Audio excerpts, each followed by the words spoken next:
Hi everyone, my name is Karen and welcome back to my channel. I'm here with you today with a new video that is about my favorite books of all time. It's a part of the videos that I'm doing to know me better. So, for these books, I'm just gonna point out a few reasons as to why these books are my favorite, and yeah, that's it. I'm just gonna show you my books and talk about them as a person should do on a booktube channel. So first off, I have the very first series that I ever read in my life willingly, and that is The Lord of the Rings by J.R.R. Tolkien. So these books, they hold a special place in my heart because they were the first books that I picked up willingly and on my own, and they represent like younger me when I first started reading as a hobby and asking my parents to get me those books. For this series, I really enjoyed the world building that the author did with the whole Middle Earth, how it's divided between the multiple races. That is the second point as to why I like it. It's divided between the hobbits, the humans, the orcs, the dwarves, the elves, and even beyond Middle Earth with the Numenor and all those places. I quite like one first point, and I really enjoyed that the author did it. It changed the views of the reader and the people as to how they view the elves, because before that the elves, they thought they were tiny creatures with, they still have the pointy ears, but tiny creatures, they have those wings and all that. But in those books, it's when he introduced how elves can be warriors too, and they can be deadly and all that. And as story wise, it's a good story because first off, it's an old book. I don't know when it was published, but it was an old one, and for that time and for still now, it's a staple in epic high fantasy till now. It includes every single aspect and element of an epic high fantasy.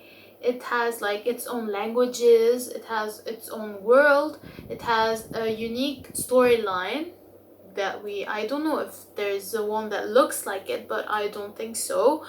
And it's like one of the first books that introduced having a whole team, a whole group of people coming together to to have a quest or something like that. So that's for the first book series that I really enjoyed, and it's one of my favorites of all time. The second series universe that I really enjoy, let me bring them all up. It's the Grishaverse. I have a lot of Grishaverse books. I'm just gonna hold up the set that I have. It's the Grishaverse that starts off with the Shadow and Bone trilogy by Leigh Bardugo. At first, these books, I read the Six of Crows duology before reading the Shadow and Bone one. I got the Six of Crows and I ordered the Crooked Kingdom before even acknowledging the existence of Shadow and Bone. I saw it later as a book set in another bookstore. For this one, even though Six of Crows is the superior series from this universe, Shadow and Bone is just the introduction to that world and the magic system, and how every single like character and backstory is woven together. It's just the magic system is really interesting in it. The whole small science part of it and everything. It's really fascinating, and even though the story is a bit weak, I can say, in Shadow and Bone, I still really enjoyed the characters. Not all of them, but some of them I really enjoyed. I'm excited to reread them starting this month for my personal reread of them in preparation of the sequel to King of Scars, that is Rule of Wolves, that is coming out next year in March. I can't wait to reread them and dive back into this world. At least this time I'm gonna read them in the correct order. And now the series we've all been waiting for. I don't know if I've said it here, but I said it on my blog. One of my favorite series of all time, it's the Percy Jackson series by Rick Riordan. I did not read it when I was younger at like 12 and 10 as everyone else read them. I read them when I was 18 and at my first year of uni. Even though I did not read it when I was younger, it's like I experienced it as if I was a young child reading them. I reconnected with my younger self when I read those books, and I kind of wished I was introduced to those characters and this story when I was younger, and my passion for Greek mythology and all types of mythology like bloomed when I was younger. Still, when I read them, I really liked it. The characters, they had a deep impact on me, and I really enjoyed them.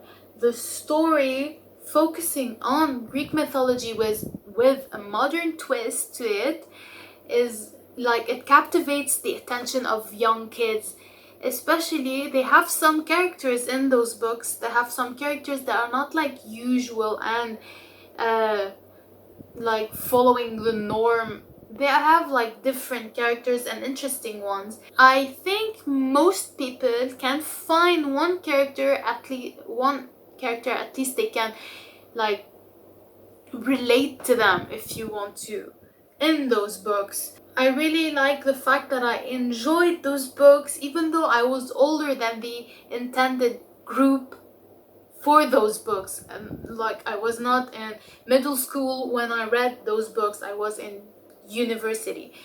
So yeah, those books, they locked in my passion for mythology at an older age, and I really liked it. Yeah, I really enjoyed those books. They helped me connect with my younger self. I really like that fact about me is that I can connect with my younger self while reading books that are for younger people. So yeah. Now for the next books that are some of my favorite, I present to you The Stormrunner and the Firekeeper by J.C. Cervantes. Those books, they took me by surprise last year when I picked them up and I read them. Those books were my first experience of Mayan mythology in a book. I have never read something related to Mayan mythology before reading those two books. Those books, I really enjoyed them. I have the same experience as with the Percy Jackson books because the targeted age group for those books, it's also middle schoolers and from like 8 to 12-year-olds, 15-year-olds, I don't really know, but it's a middle grade book. And the fact that it involves mythology really like connected with my younger self and with my now self, because I still really enjoy reading a good mythology book. For these books, it focuses on Mayan mythology, even though in the newest one, it's not the newest one, the second book, it had like Mexica gods and goddesses are being introduced, because I think they're gonna be the plot for the third book that already came out in on the 1st of September. I really want a copy, but I don't think they have some yet now. And I really enjoyed the main character, Zain Obispo, with his dog. She's not a dog anymore, Rosie. This duo of characters is just, it represents the relationship between young boy with his pet companion. Yeah, the story is really interesting because I did not like experience reading a story with gods and goddesses other than the Greek and Roman mythology. So having such a story with Mayan gods really was intriguing, and I really enjoy it. As I said, the story is super interesting, and I really enjoyed my first glimpse of Mayan mythology in written literature for me. And I can't wait for the Shadow Crosser to have a copy of it in my hands, to be able to conclude this magnificent trilogy and like be content with my life, because I really enjoy reading middle grade from time to time. As for the last books that are my favorites, it's the Poppy War and the Dragon Republic. But I'm gonna focus more on the Poppy War because the Dragon Republic, I'm still reading it. I have not finished it yet, even though I should have. But the Poppy War, as I've said it a million times, I love it so much. I personally love the fact when books can like rip my heart out and make me feel things, like extreme things. It's like I no longer have a heart. I feel like a hollow piece in my chest when I read books like that, and the Poppy War is one of them. It like hits you in the guts and makes you feel worthless after reading it.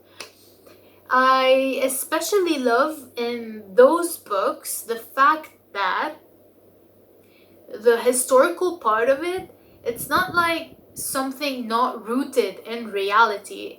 Those events that they really happen in real life, all of it in East Asia, that part is really fascinating, and it's a rich history of many people that are alive right now. Their parents and grandparents have lived through those events, and the fact that it's so beautifully written in the book makes me want to go search and learn more about those events that happened in the real world. I also love like how the war part of this book, I especially enjoyed the fact that is what it was described like truly how, just like how a war should happen. It was not like beautified. It was described as gruesome as a war should be. You will feel uncomfortable at some points. I sure did. You will feel disgusted and scared sometimes, because it depicts the war just like a war should be. It's not like one character can change everything without repercussions in the end. The characters, I love that they can be in some ways relatable. It's not like they're super powered beings that they do nothing wrong and they make everything perfect. Well, yeah, that's not true. And I love those characters, how they can personify feelings, if I can say that, and emotions. Really, those books, yeah, the Poppy War, and from what I've read of the Dragon Republic, they are just some amazing books. And I'm so glad that I decided to pick it up and read it this year, because it's the year when the third book comes out, The Burning God. And I can't wait to like delve right into that world again when I finish the Dragon Republic, and waiting for the Burning God to be available to everyone else. I just love how realistic it can be, because the description work of it is really, in a way, it's like a history book. I can say that because it describes how, with a fantastical element to it, how things happened before. Like, if you don't focus on the part where the main characters are playing, if you can see in the backgrounds what happened to the villagers, what happened to all the village and the cities and the citizens, it's what really happened in real life. And I like how it's not like removed from this book. Like, the author, or Afkwang, that I didn't say before, yeah, has not like removed them from her story just to not talk about them, to not like have that weight on the book about everything, not just focusing on one thing, but focusing on even the backstory of millions of people. So yeah, I really like that book. It makes you think about how things are different right now, how things have changed, how people in the past made sacrifices just to make our lives now as they are now. It makes you respect your elders even more. So yeah, I really enjoyed that book. I never thought that I would have those thoughts about that book. It really stuck with me, even though I don't have like a personal connection to it, but it was really enjoyable. So yeah, that's it for this video. I have said all I want to say about my favorite books that I love for all of my life. Well, you can say for 7 years of my life. And I hope you enjoyed it. I would really like to know some of your favorite books and why you like those books so much. And if there are some of my books that I picked, just tell me in the comments down below. I hope you enjoyed this video, and if you liked it, please make sure to hit the like button. And if you want to see more content from me, make sure to hit the subscribe button and even hit the bell icon to get a notification whenever I post new videos. Until then, bye everyone!